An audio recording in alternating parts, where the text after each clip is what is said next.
This is my review for Iron Man 2, the sequel to Iron Man 1, directed by Jon Favreau, starring Robert Downey Jr. Um, First off, the one thing I didn't really like was how they replaced Terrence Howard with Don Cheadle. That was kind of weird, but I guess they do that a lot in movies. I wouldn't say I would prefer one of the actors over the other, but I would prefer it to look the same as the first one. It's kind of odd, the difference. Um, Another one of the things I did like was the introduction of Scarlett Johansson as Black Widow. She was awesome. She did a very good job.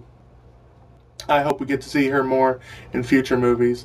The movie was very action-packed. The storyline kind of lacked.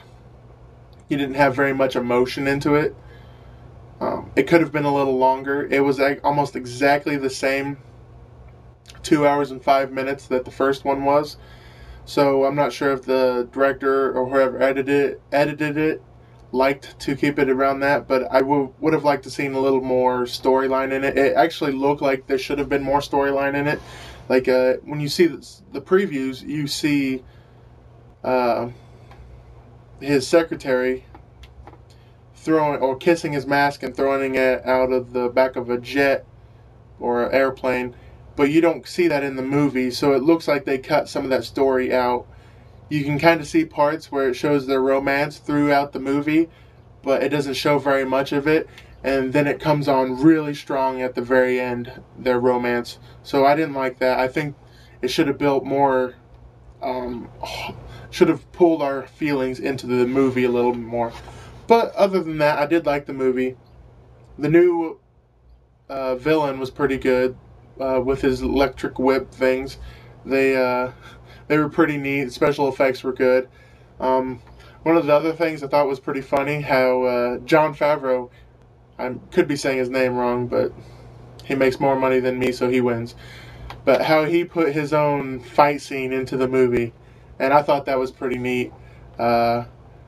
Also kind of odd besides that, because he got his ass kicked pretty good in most of the fight scene. But he's still a pretty good actor, even though he was the director. I wouldn't suggest this movie in IMAX, but I would suggest seeing this movie in theaters with the decent surround sound.